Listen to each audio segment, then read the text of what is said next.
좋으신 하나님, 좋으신 하나님, 좋으신 하나님, 참 좋으신 나의 하나님.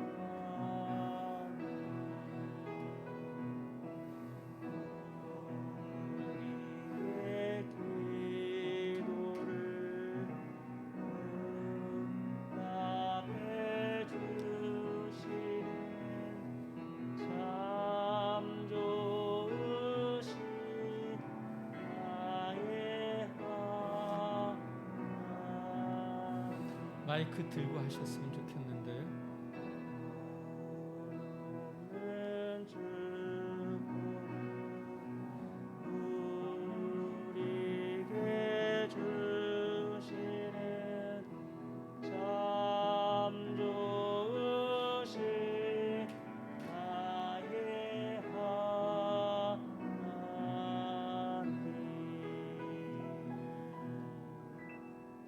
아멘.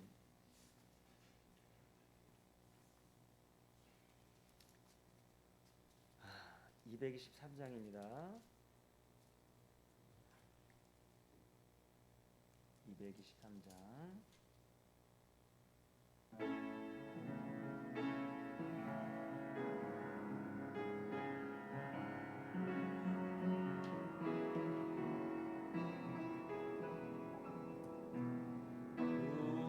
우리에게 향하신 여호와의 인자하심이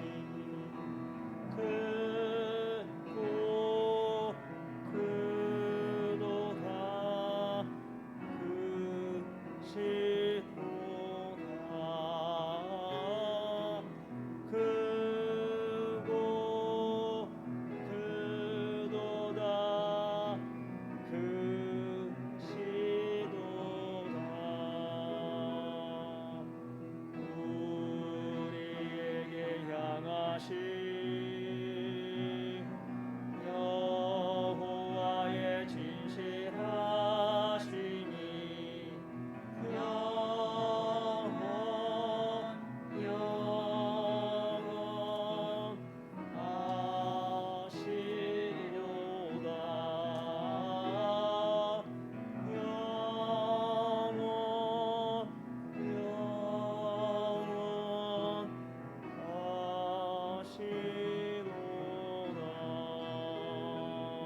하나님의 사랑 감사합니다. 115장 목마른 사슴 찬양합니다.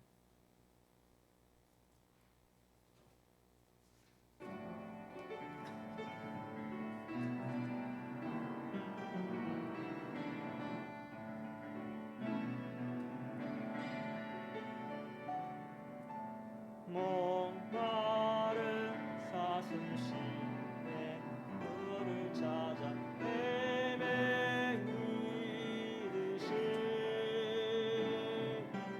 내 영혼 주를 찾기에 갈급하나이다.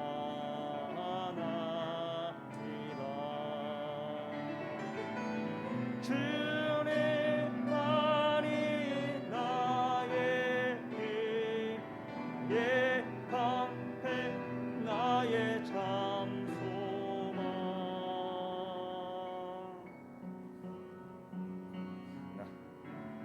나의 몸 정성 담아 서서 주님 경배합니다. 금보다 귀한 나의 주님 내게 만족 주신 주, 당신만이 나의 기쁨 또한 나의 참 보배. 주님만이 나의 힘, 내 방패 나의 참 소망.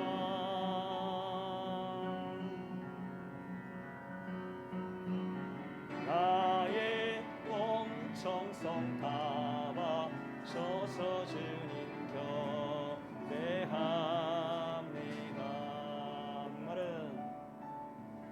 목마른 사슴 시내 물을 찾아 헤매이듯이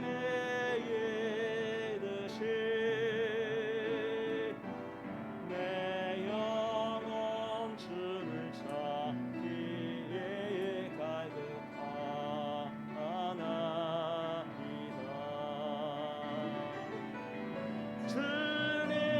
주님만이 나의 힘, 예 방패 나의 참 소망.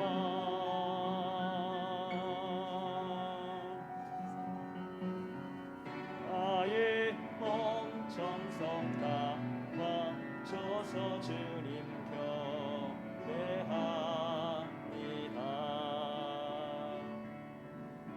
금보다 귀한 나의 주님 내게 만족 주신 주, 당신만이 나의 기쁨 또한 나의 참 보배. 주님만이 나의 힘, 예 방패 나의 참 소망.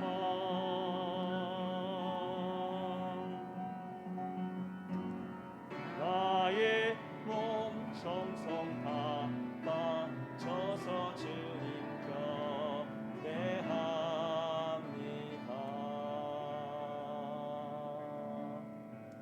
아멘. 감사합니다. 감사합니다. 415장 경배와 찬양 415장입니다. 아름다운 이야기가 있네.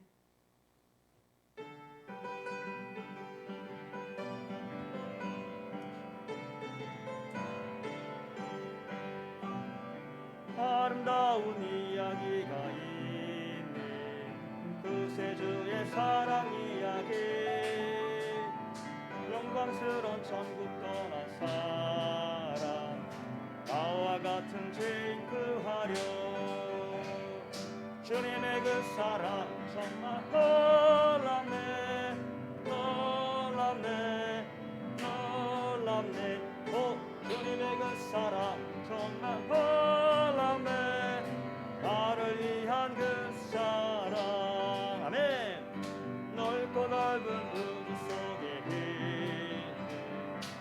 많고 많은 사람들 중에 구원받고 보호받은 이몸 주의 사랑 받고 산다네. 주님의 그 사랑 정말 놀랍네. 놀랍네. 놀랍네. 오, 주님의 그 사랑 정말 놀랍네. 나를 위한 그 사랑 사람들은 이해할 수 없네.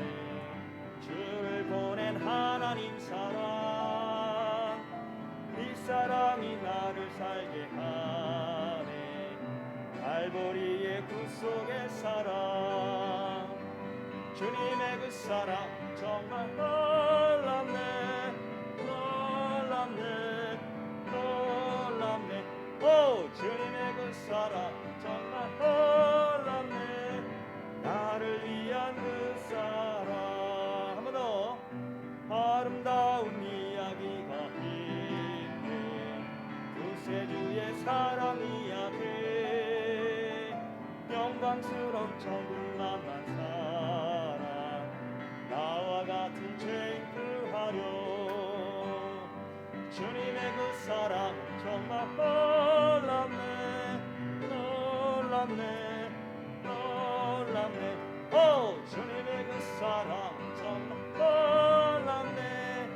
나를 위한 그 사랑 넓고 넓은 우주 속에 있는 많고 많은 사람들 중에 구원받고 보호받은 이몸 주의 사랑 받고 산다네. 주님의 그 사랑 정말 놀랍네.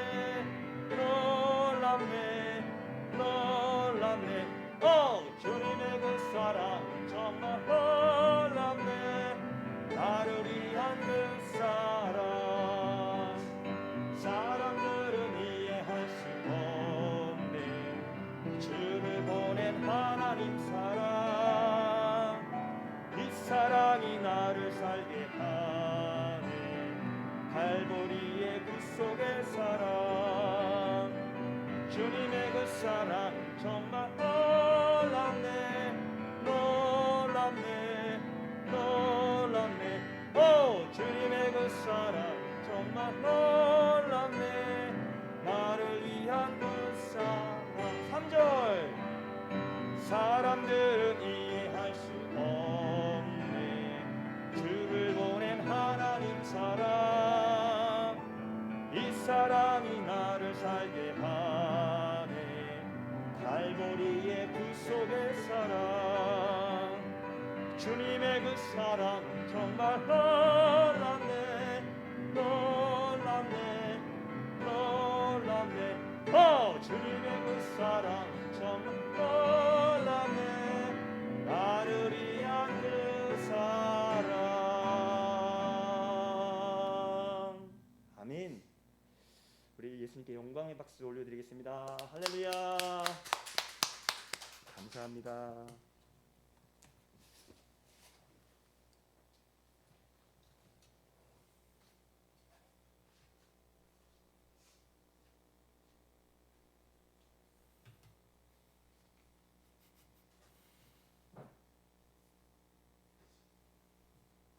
특렬한테 전화 좀 해보죠.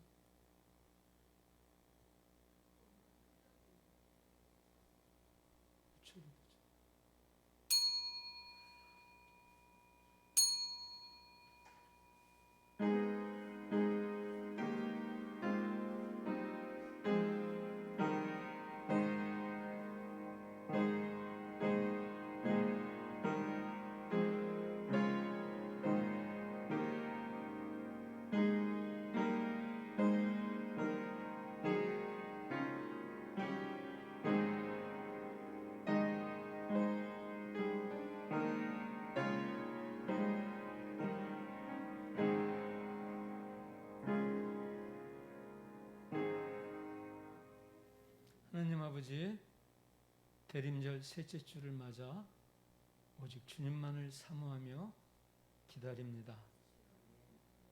우리 구원이시오 생명이신 주님을 찬양합니다. 성령님 이곳에 임재하시어 우리로 주님께 합당한 영과 진리로 드리는 예배가 되게 하소서. 우리에게 은혜를 베푸셔서 오직 주님만을 높이며 기뻐하게 하소서. 예수님의 이름으로 기도합니다. 아멘.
증거가 되신 주 그 사랑 끝없다.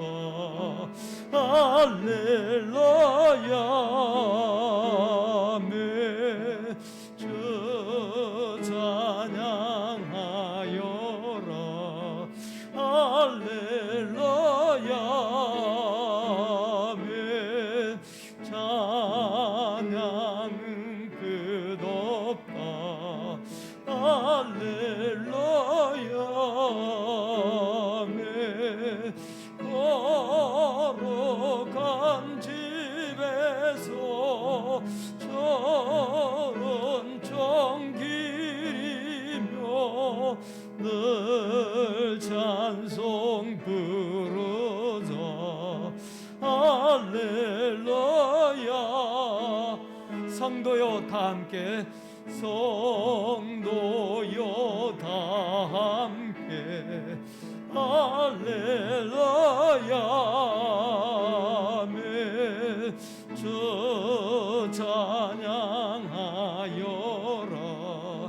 할렐루야 아멘. 저 보좌 앞에서 택하신 은혜를 다 찬송하여라. 할렐루야 아멘. 만문을 열어라. 할렐루야 아멘. 온 하늘 울려라. 할렐루야 아멘. 인도자 되시며 증거가 되신 주 그 사랑 끝없다. 할렐루야 아멘. 주 찬양하여라. 할렐루야 아멘. 찬양은 끝없다. 할렐루야 아멘. 걸어간 집에서 천천길이며 늘 찬송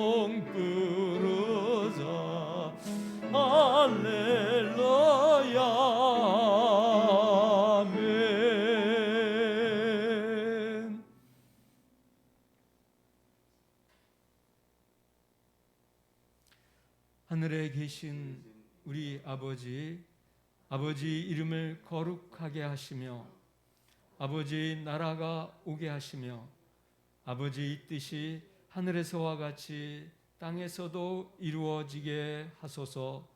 오늘 우리에게 일용할 양식을 주시고 우리가 우리에게 잘못한 사람을 용서하여 준 것 같이 우리 죄를 용서하여 주시고 우리를 시험에 빠지지 않게 하시고 악에서 구하소서. 나라와 권능과 영광이 영원히 아버지의 것입니다. 아멘.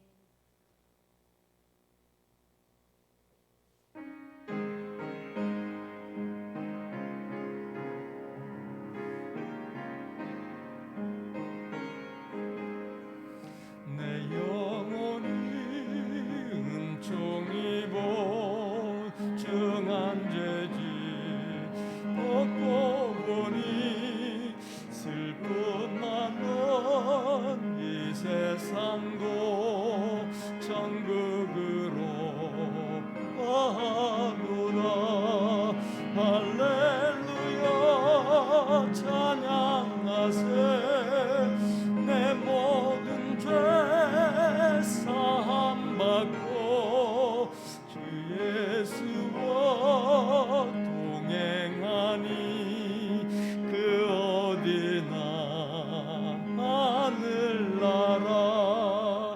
주의 얼굴 뵙기 전에 멀리 뵈던 하늘나라 내 맘속에 이루어지니 날로 가깝도다.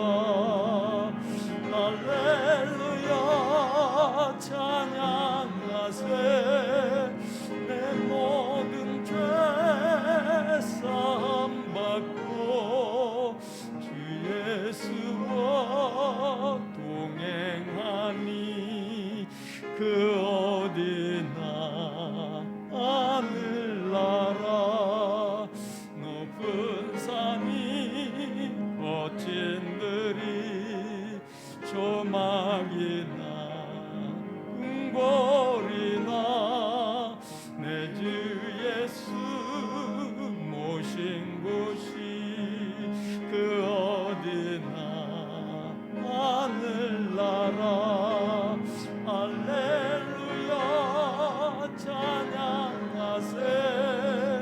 내 모든 죄 사함 받고 주 예수와 동행하니 그 어디나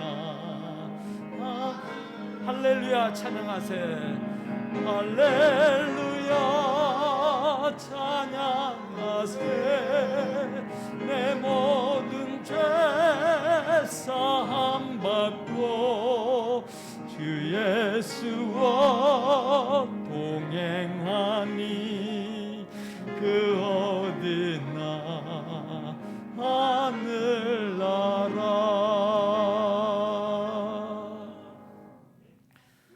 함께 자리에 앉으시겠습니다. 함께 주약에 맞춰서 우리 지난 한 주간의 삶, 또 우리 2021년 한 해의 삶을 돌이키면서 주님께 우리 허물과 어리석음과 죄악들을 고백하고 그럼에도 불구하고 여전히 우리를 기다리시고 사랑하시며 우리 예배 받으시길 기뻐하시는 그 하나님께 감사의 기도를 드리도록 하겠습니다. 다 같이 기도하시겠습니다.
같이 자리에 일어서시겠습니다.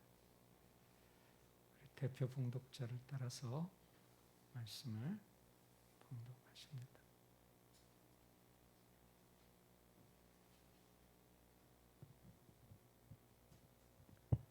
말씀은 누가복음 3장 7절로 18절입니다.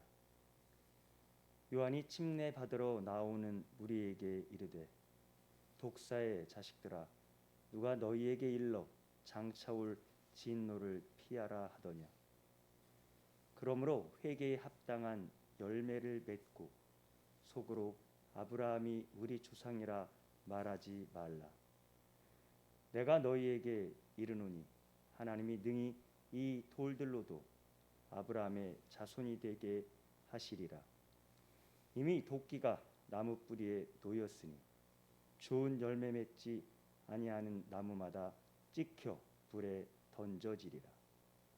무리가 물어 이르되 그러면 우리가 무엇을 하리이까? 대답하여 이르되 옷 두 벌 있는 자는 옷 없는 자에게 나누어 줄 것이요 먹을 것이 있는 자도 그렇게 할 것이니라 하고 세리들도 침례를 받고자 하여 와서 이르되 선생이여 우리는 무엇을 하리이까 하매 이르되 부과된 것 외에는 거두지 말라 하고 군인들도 물어 이르되 우리는 무엇을 하리이까 하매 이르되 사람에게서 강탈하지 말며 거짓으로 고발하지 말고 받는 급료를 족한 줄로 알라 하니라.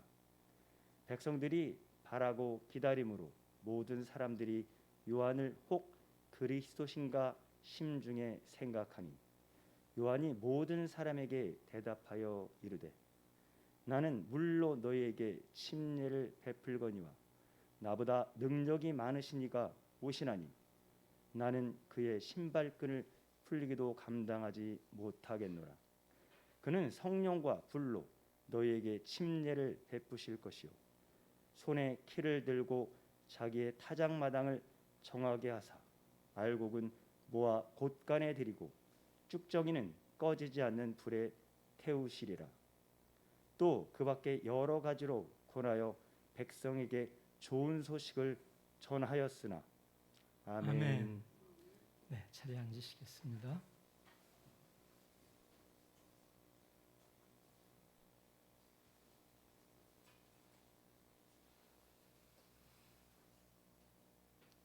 네, 오늘 설교 제목을 같이 한번 읽어보실까요? 하리이까? 네, 우리가 무엇을 하리이까? 이것을 우리는 어떻게 받아들여야 할까요? 나는 무엇을 하리이까 합니다. 어떤 행동은 특정한 공간과 또 특정한 시간에 이루어지는 것입니다. 공간과 시간이 없는 데서 어떤 행동은 있을 수가 없는 거죠. 따라서 내가 무엇을 해야 하리까라는 이 질문은 지금 내가 처해 있는 삶의 자리에서 그리고 2021년 12월 12일 이때 하는 질문입니다. 누구 앞에서? 하나님 앞에서. 하나님, 제가 무엇을 하오리까? 이렇게 질문하는 것입니다. 사실은 이 질문은 누가 한 것이죠? 유대인들이 침례 요한에게 한 고백입니다. 침례 요한이 뭐라고 했는데요? 요단강에 와서 회개하라 외친 것이 그거였죠.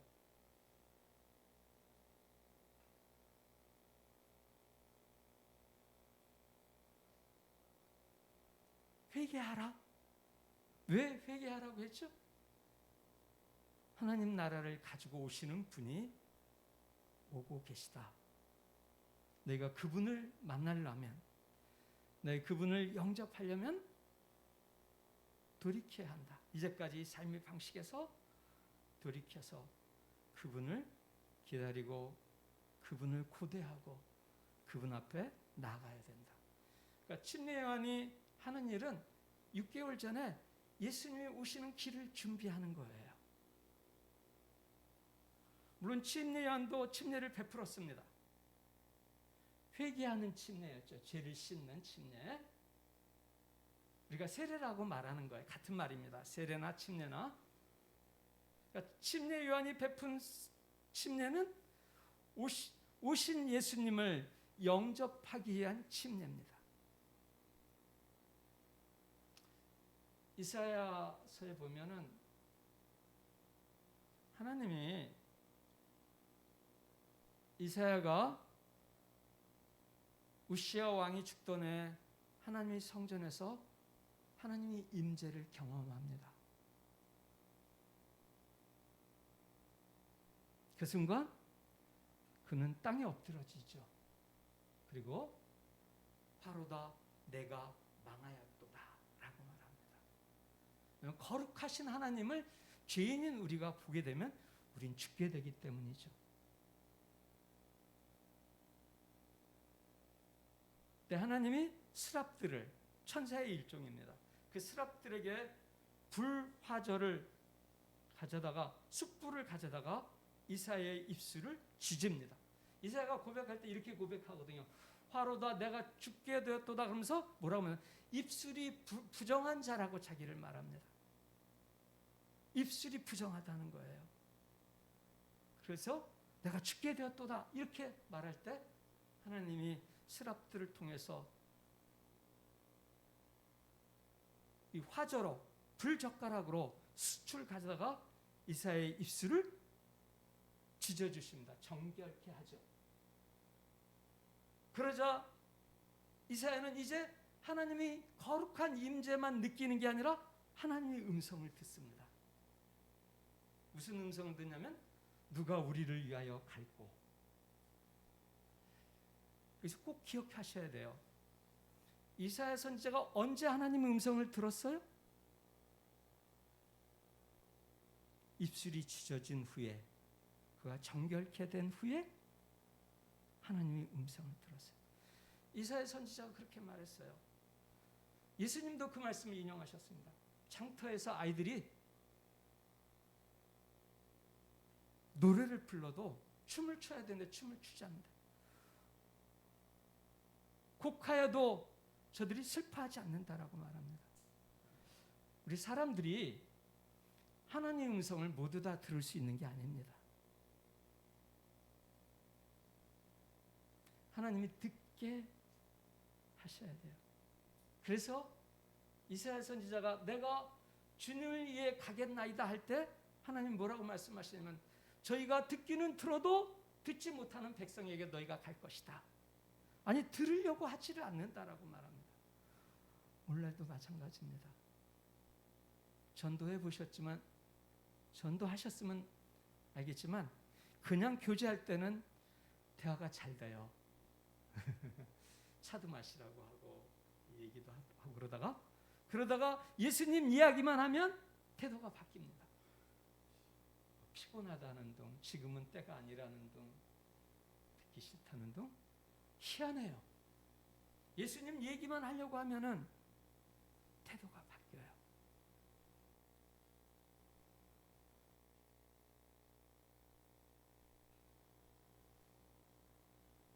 그런 면에서 오늘 침례 요한이 오신 예수님을 준비케 하기 위해서, 영접하게 하기 위해서 하나님의 백성인 유다 백성에게, 유대인들에게 회개하라고 외쳤을 때 그들이 그것에 반응해서 요단강에 나와서 침례를 받은 것은 굉장한 일입니다. 많은 사람들이 다 요단강에 와서 침례 요한에게 침례를 받았다라고 되어 있습니다. 그러면 침례 요한은 광야에서 살았어요. 그리고 메뚜기와 석청을 먹었습니다. 그리고 옷은 가죽 옷을 입었어요. 460년 동안 말라기 선지자에게 하나님이 나타나서 말씀하신 이후 예수님이 오실 때까지, 침례 요한 때까지 하나님은 침묵하셨어요. 그 기간을 대략 460년을 잡습니다. 460년 동안 하나님은 하나님의 백성에게 말씀을 안 하셔요.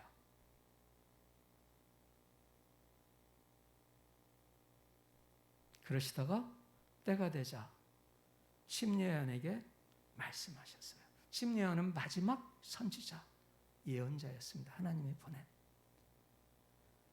우리 저번 주에 본 것처럼 광야의 길을 내라. 너희 길을 곧게 하라. 그분이 오신다. 여러분, 그분이 오실 때 우리 모든 문제가 근본적으로 해결되기 때문이죠. 예수님 만났다고 하고 예수님을 알고 믿었다고 하면서도 아직도 나에게 해결되지 않은 문제가 있다라고 생각한다면 다시 예수님 확인해야 합니다. 예수님은 하나님께로부터 오셔서 우리에게 지혜와 의로움과 거룩함과 구원함이 되셨다라고 말씀하셨습니다. 그래서 에베소서 1장에서는 찬송하리로다. 우리 하나님 아버지께서 하늘의 신령한 모든 복을 우리에게 복 주시되라고 말씀하셨습니다.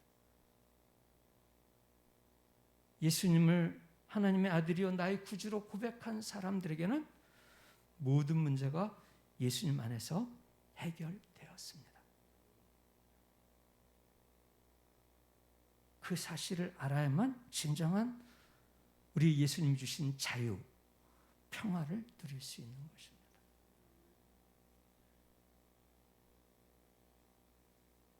아무튼 이스라엘 백성들은 하나님이 목소리를 늘 거절해 왔어요. 그래서 말라기 선지자 이래 460년 동안 하나님은 침묵하십니다. 생각해 보세요.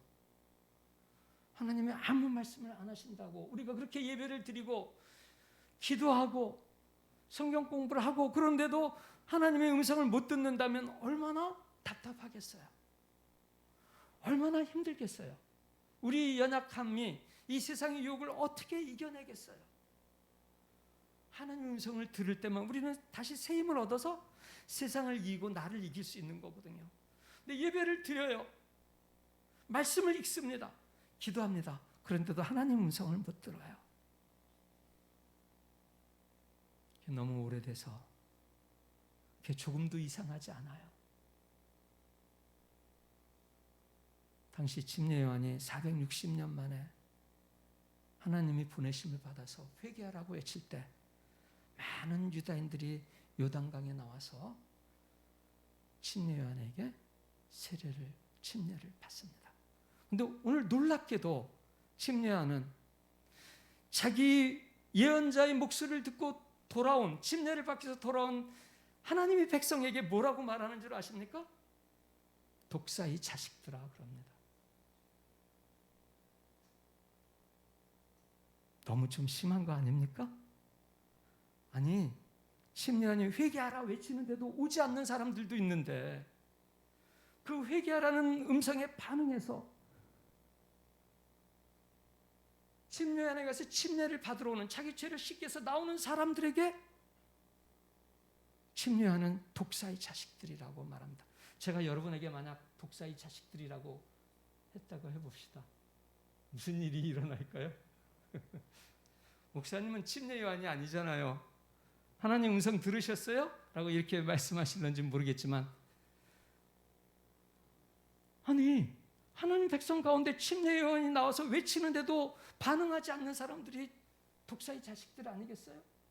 그런데 침례 요한의 목소리를 듣고 나와서 침례를 받으러 온 사람들에게 독사의 자식들이라고 하는 거예요. 창세기에 보면은 3장에 보면 아담과 하와가 누구의 말을 듣죠? 하나님 말을 듣는 것이 아니라 뱀, 옛뱀, 사단입니다. 사단의 음성을 듣자 사단의 종이 돼요. 어떤 분은 그렇게 말하기도 합니다. 에덴 동산을 만드시고 온 우주를 만드시고 아담에게 그 모든 것을 다스리라고 하셨다는 거예요. 근데 우리가 사단에게 순종하는 순간 우리 그 모든 우주를 다스리는 권리가 사단에게 빼앗겼다라는 거예요. 그래서 사단이 지금 세상 임금이라는 것입니다. 아직도 공중의 권세 잡은 자는 사단입니다. 오늘 우리가 하나님의 자녀임을 자꾸 잊게 되는 것도 사단이 우리를 유혹하기 때문에 그런 거예요. 우리가 하나님의 자녀답게 살지 못하는 것도 사단의 유혹 때문입니다. 하나님은 우리에게 평화를 주셨어요. 평강을 주셨습니다. 자유를 주시고 기쁨과 감사를 주셨어요. 사랑할 마음을 주셨어요. 그런데도 우리가 그렇게 하나님의 자녀답게 살지 못하는 이유는 마귀가 우리를 유혹하기 때문인 것이죠. 여기 오늘 침례 요한의 외침에 반응해서 요단강의 침례를 받으러 나온 사람들에게 이 독사의 자식들아라고 말한 것은 사단의 종들이라는 뜻이에요. 아담 이후 모든 인간은 사단의 종이 되었습니다. 죄를 범함으로. 죄를 범하면 죄의 종이라고 그랬죠. 누가 죄를 범하게 해요? 사단이 죄를 범하게 하죠.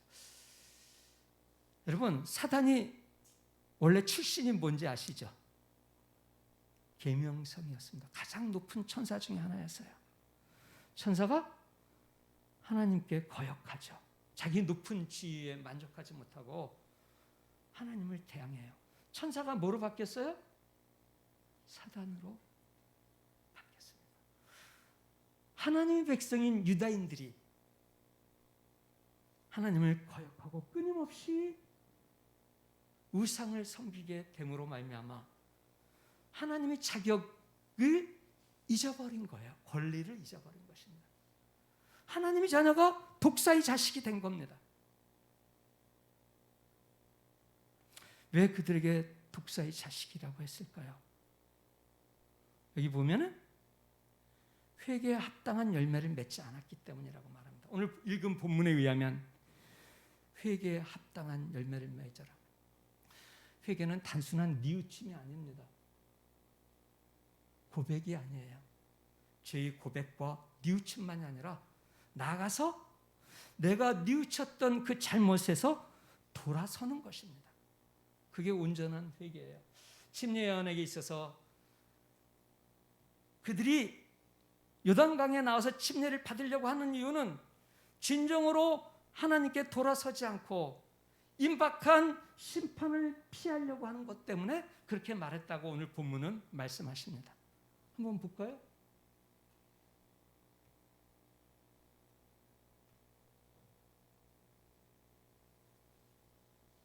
요한이 침례받으러 나오는 무리에게 이르되 독사의 자식들아 누가 너에게 일러 올 진노를 피하라 하더니 이 진노가 뭐예요? 심판입니다. 하나님의 심판. 그 심판을 얼마나 임박했는지 우리 뒤에 본문에 보면 뭐라고 말씀하셨죠?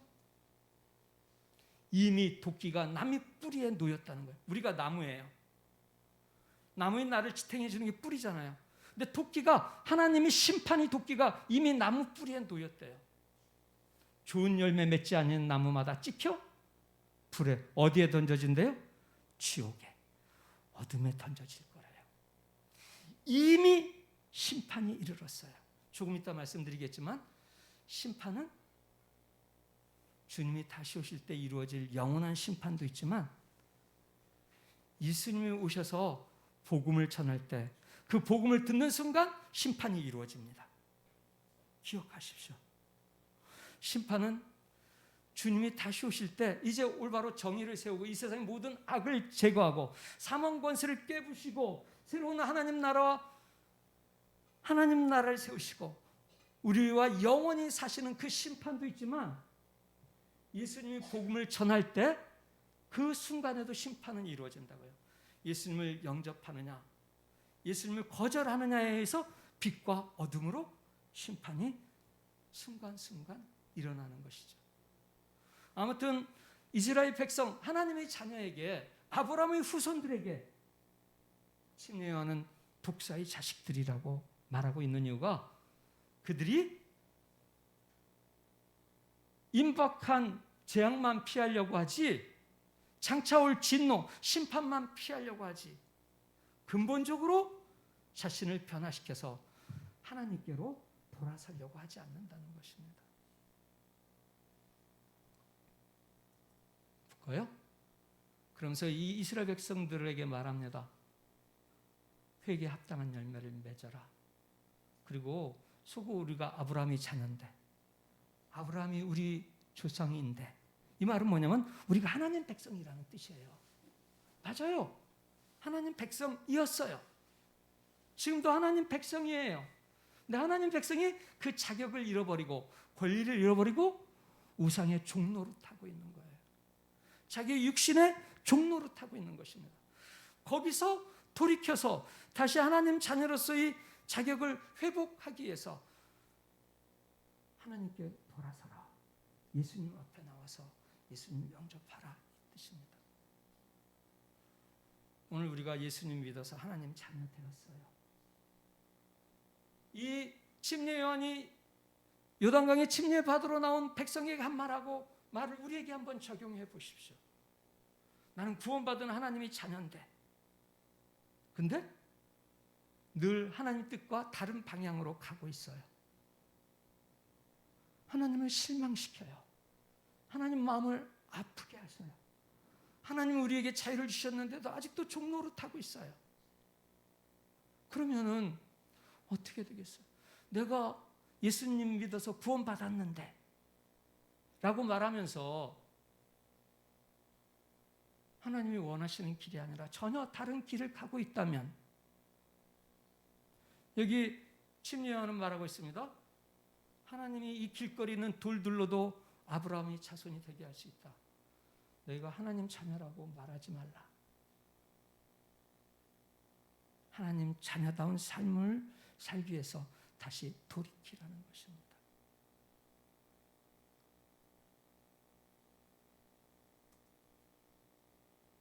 그 심판이 얼마나 임박했는지 이미 도끼가 나무 뿌리에 놓였어요. 좋은 열매 맺지 아니하는 나무마다, 좋은 열매가 착하게 사는 것, 도덕적으로 온전하게 사는 것이 실 수 있어요. 그러나 여기서 말하는 좋은 열매는 주님을 영접하는 것입니다. 예수님을 인격적으로 만나는 거예요. 그래서 이제 내가 내 삶의 주인이 아니라 내 삶의 주인이 예수님이다라고 고백하는 것을 말합니다. 그 근본적인 변화를 원하는 거예요. 우리보다 세상 사람들이 훨씬 더 훌륭합니다. 훨씬 더 도덕적이에요. 얼마나 많은 사람들이 훌륭하게 살아가는지 몰라요. 그것을 말하는 게 아닙니다. 그러나 그들이 중심에는 언제나 누가 있어요? 자기 자신이 있습니다. 하나님이 요구하시는 것은 우리 주인이 우리가 아니라 하나님이심을 고백하기를 원하시는 거예요. 그때만 우리가 온전히 하나님과 교제할 수 있고, 그 하나님의 교제 가운데서 우리는 이 땅에서 빛으로 살아갈 수 있기 때문입니다.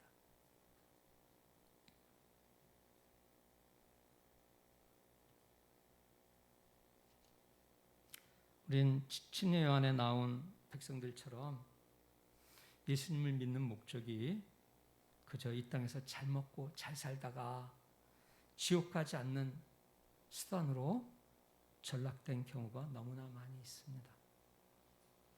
하나님께 원하시는 것은 우리가 조금 선해지고 도덕적으로 착한 사람이 되는 것이 아니라 우리가 근본적으로 변화되어 하나님의 사람이 되는 것입니다. 침례 요한은 이렇게 말합니다. 나는 물로 침례를 주지만 예수님께서는 불과 성령으로 침례를 주실 것이라고 말합니다. 요한이 요단강에 나와서 침례를 받으라고 한 것은 오실 주님을 맞이하기 위한 준비예요. 저들에게 진정 필요한 침례는 불과 성령과 불로 받는 예수님께서 주시는 침례입니다. 겉사람이 변화가 아니라 속사람이 변화는 오직 성령과 불로 침례를 받음으로 이루어집니다. 이것은 오직 예수님만이 하실 수 있는 일입니다. 어떤 철학과 학문과 과학과 위대한 도덕도 인간을 근본적으로 변화시키지 못합니다. 인류의 역사가 그걸 증명해요. 6,000년 역사가. 인류는 끝없이 싸웁니다. 그게 죄악된 하나님을 떠난 인간의 모습이에요. 오늘 우리 모습도 똑같습니다. 우리를 진정 변화시킬 수 있는 것은 오직 예수님이 성령과 불 침례만이 가능한 것입니다. 그것을 알 때 그것만이 오직 예수님만이 나를 근본적으로 변화시키셔서 하나님이 원래 계획하셨던 형상으로 회복하심을 아는 것이 진정한 믿음에 이르는 출발점입니다. 근데 신앙생활을 하면서도 아직도 그것을 잘 몰라요. 내가 기도를 조금 더 잘하면, 작정하고 금식 기도하면 조금 더 열심히 예배드리고 안 빠지고 새벽기도 나오고 전도하고 헌금하고 이웃 사랑하고 그러면 되겠지 라고 생각하는데 그것은 어디까지나 상대적인 거예요. 그건 언제든지 변합니다. 우리 사랑은 조변석계예요. 기분이 좋을 때는 우리 그러잖아요. 사람 인심은 어디서 난대요? 곳간에서 난다고 그러잖아요. 내가 경제적으로 여유가 있어요. 다른 사람 돕을 마음이 생기는 거지. 내가 가난한데 어떻게 남을 돌보겠어요? 하나님이 원하시는 것은 우리가 가난할지라도 사랑을 나누라는 것이거든요. 세상은 내가 가진 것 조금 나누는 것이 세상이 원하는 도덕입니다. 하나님은 여기 그랬잖아요. 먹을 것이 넉넉한 자는 이웃에게 나눠줘라. 옷 2벌 있는 사람은 옷 없는 사람에게 1벌을 줘라. 이건 거기 무리에게 하신 말이에요. 이 침례원에게 찾아서 우리가 무엇을 하리까 질문했을 때 3가지 부류가 나옵니다. 첫째는 무리예요. 무리에게는 먹을 것이 남으면 굶는 사람에게 나눠줘라. 옷이 2벌이면 옷 없는 사람에게 1벌을 줘라. 이게 무리에게 한 말입니다. 모든 사람에게 하신 말씀. 그 다음에 누가 나오면 세리가 나옵니다. 세리는 당시 로마의 앞잡이였어요. 로마가 정한 액수만 갖다 바치고 나머지는 다 자기가 착복했습니다. 월급을 따로 주지 않았다라고 그래요. 그러니까 정한 법 외에 세금을 더 많이 부과해서 착복한 거죠. 그러자 침례원은 그 사람들에게 뭐라고 말합니까? 정한 세금 외에는 더 받지 말아라. 로마의 앞잡이 세리 하느님이 그만둬라가 아니에요. 네가 그 자리에서 네가 하고 있는 일 속에서 하나님 기뻐하시는 대로 행하라는 것입니다. 군인에게 뭐라고 말합니까? 네가 군인이라는 권력을 가지고 횡포를 부리지 말라 이렇게 말합니다. 그렇게 3가지가 나와요. 근데 그렇다고 해서 그들이 근본적으로 변화합니까? 그것은 그들이 죄인임을 깨닫게 하는 거예요. 내가 그렇게 할 수 없는 존재라는 걸 깨닫고 그 말씀대로 행할 수 있는 사람이 되게 하기 위해서 예수님이 필요하다는 것입니다. 침례원이 하고자 하는 말은 그것이라고 저는 생각해요. 아무도 내가 먹을 것이 있다고 해서 굶주린 사람에게 나눠주지는 못하죠. 어떻게 그 말씀대로 살 수 있어요? 그럼 그 말씀 앞에 절망할 수밖에 없습니다. 내가 옷 2벌 있다고 해서 옷 없는 사람에게 1벌 줍니까?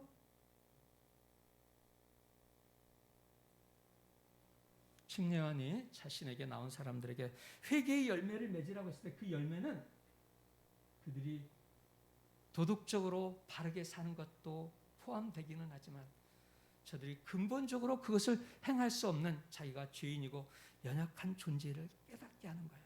그래서 그 문제를 해결해 줄 수 있는 예수님 앞에 나오도록 하는 것이 침례원의 목적이었습니다.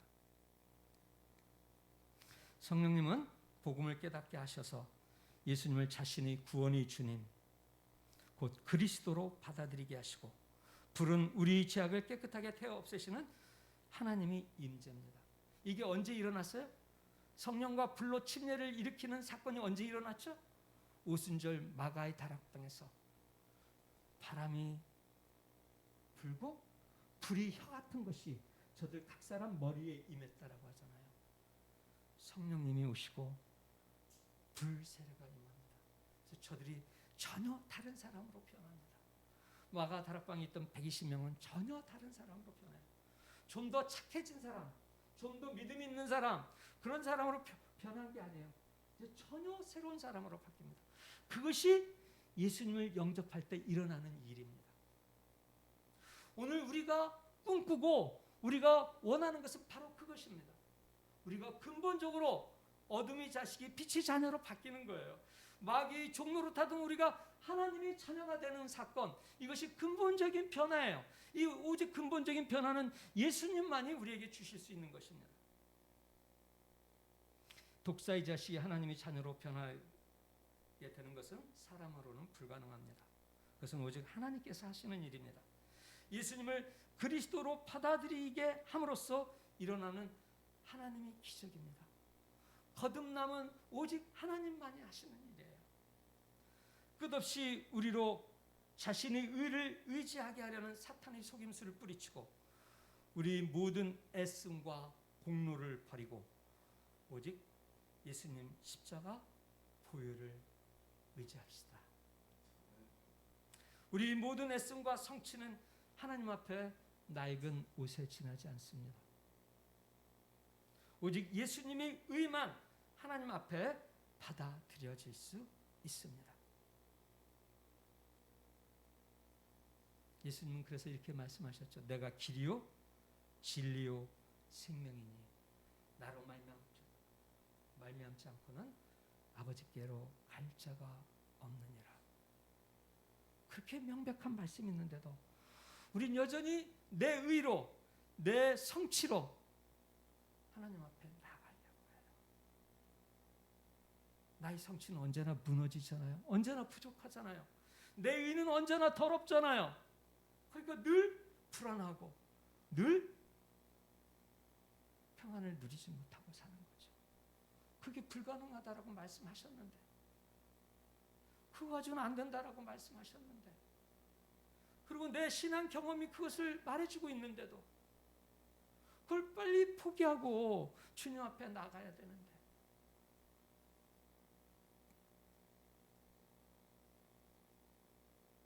내가 길이요 진리요 생명이라는 말씀은 하나님께서 우리를 의롭다 하시고 하나님의 자녀가 되게 하기 위해서 주신 말씀입니다.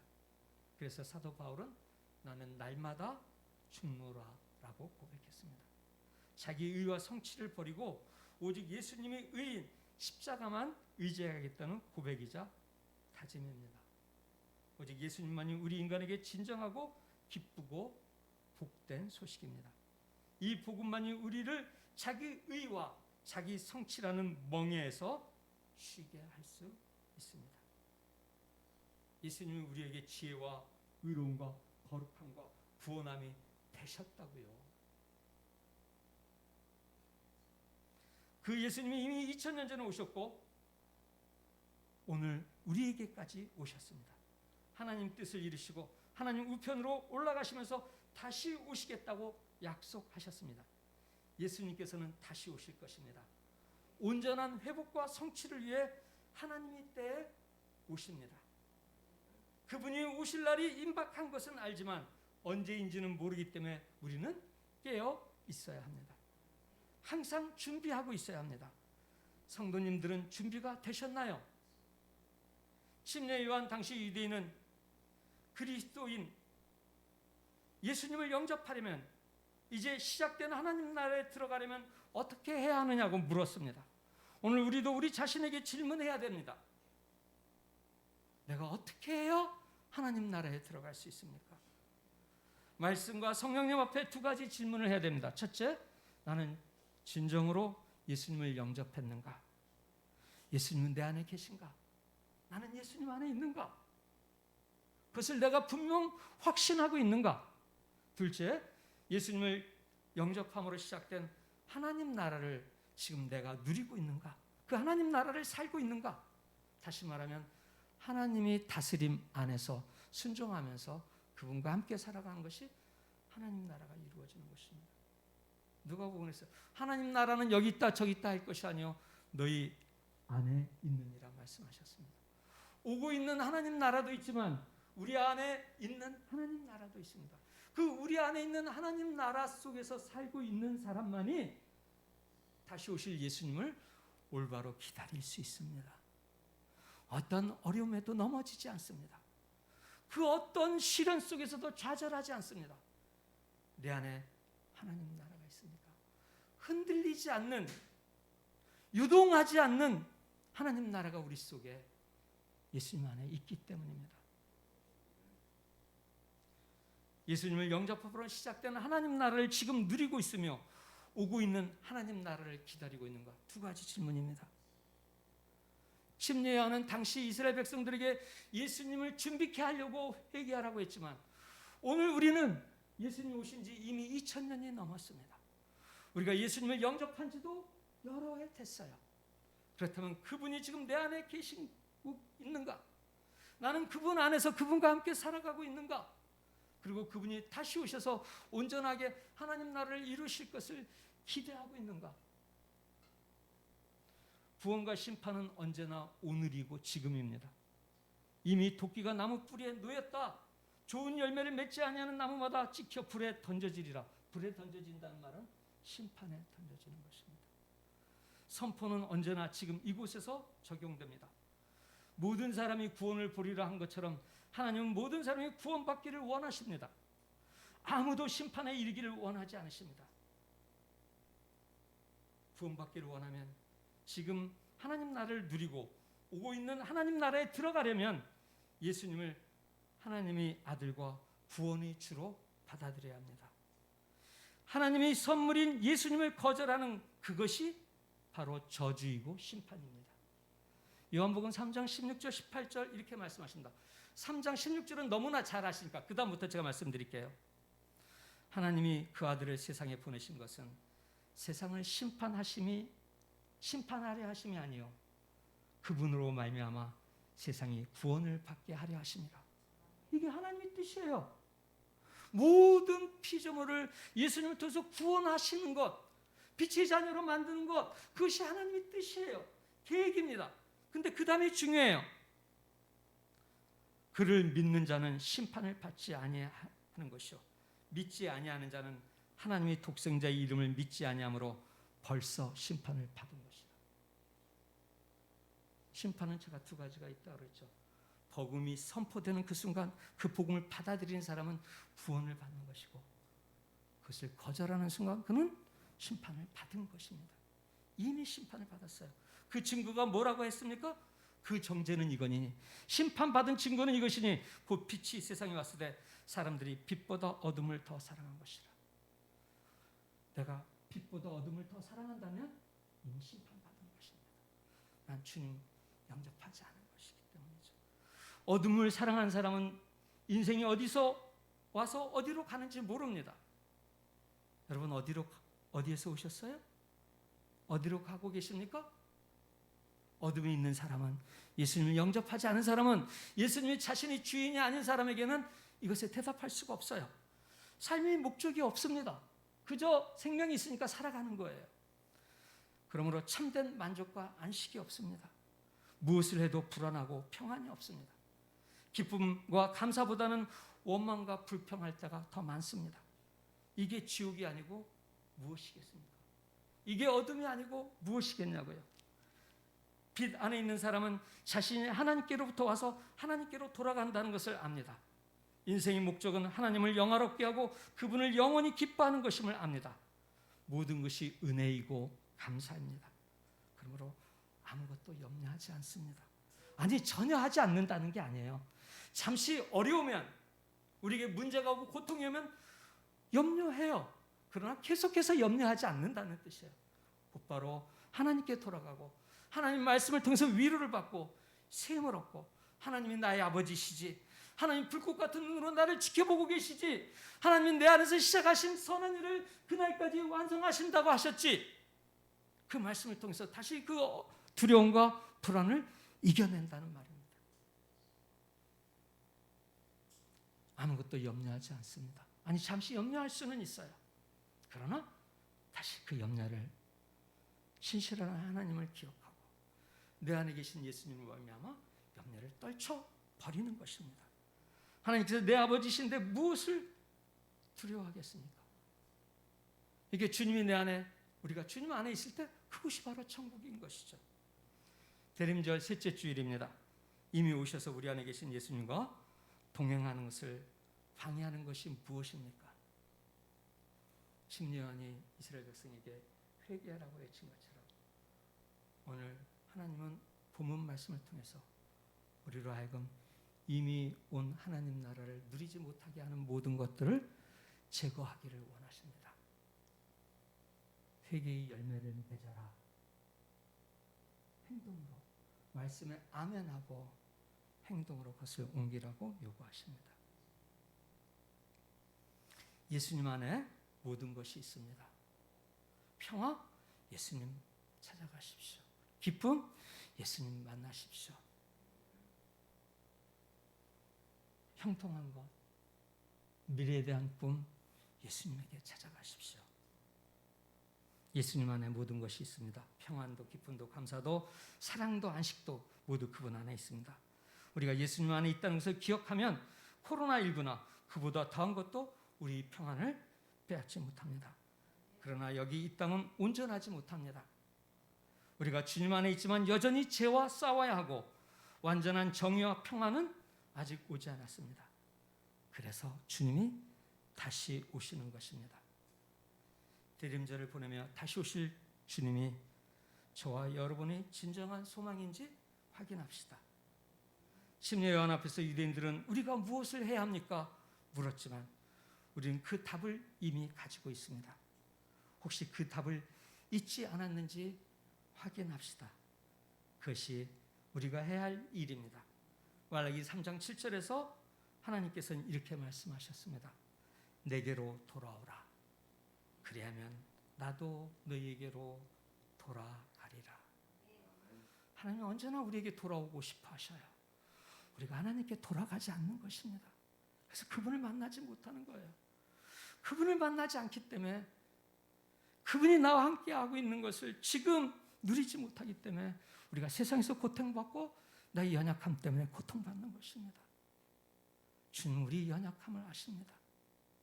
수고하고 무거운 짐진 자들아 다 내게로 오라고 오늘도 외치고 계십니다.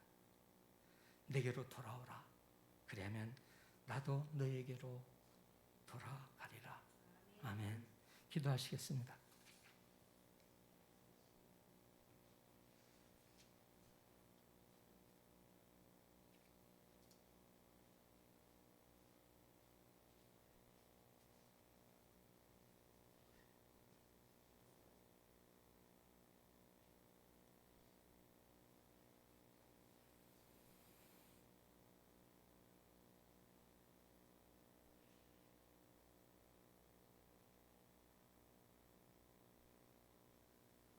주님 오늘 제게 주신 말씀에 감사드립니다. 제 마음과 영혼이 주님을 기다리기에 합당하게 변화시켜 주시옵소서. 새하늘과 새 땅을 가지고 오시는 주님을 기다림에 장애가 되는 것들은 모두 제거해 주소서. 주님이 가장 존귀하게 보이게 하소서. 예수님 이름으로 기도합니다. 예물 봉헌 시간입니다.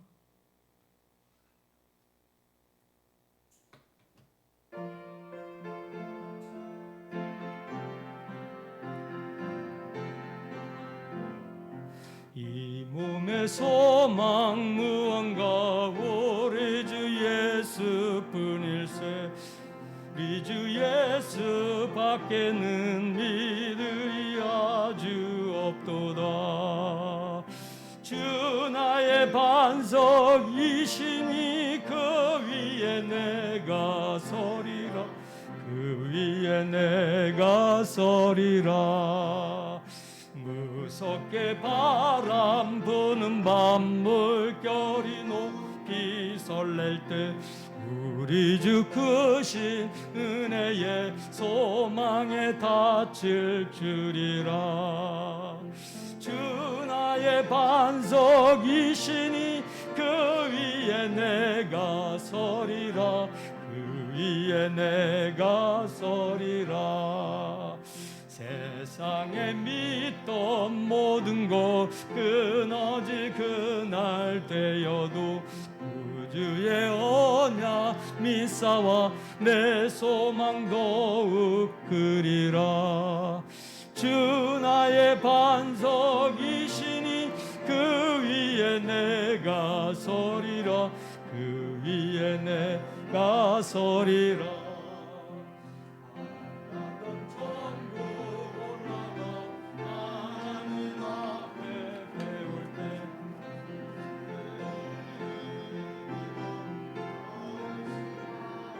서리라. 주 나의 반석이시니 그 위에 내가 서리라 그 위에 내가 서리라. 아멘. 예물 봉헌합니다. 감사 예물 봉헌하셨습니다. 주일 예물 봉헌하셨습니다. 1,000번 예물, 선교 예물, 건축 예물 봉헌하셨습니다. 또 태안 기독교 연합회에서 이 코로나 때문에 이 임대교회들 6교회 선정해서 이번 성탄절 잠등식 때 50만 원씩 줬습니다. 작년에도 줬는데요. 감사하죠. 임대교회라고 이렇게 줬는데 우리도 빨리 임대교회를 벗어나서 어려운 교회를 도울 수 있는 그날이 속히 오기를 기도합니다. 그리고 감사드립니다. 기도하겠습니다. 하나님 아버지 감사합니다. 우리가 주님의 자녀에게 오늘 주님 앞에 나와 예배를 드립니다. 예배를 드릴 때 온 마음과 정성을 다해 주님을 예배하게 하시니 감사합니다.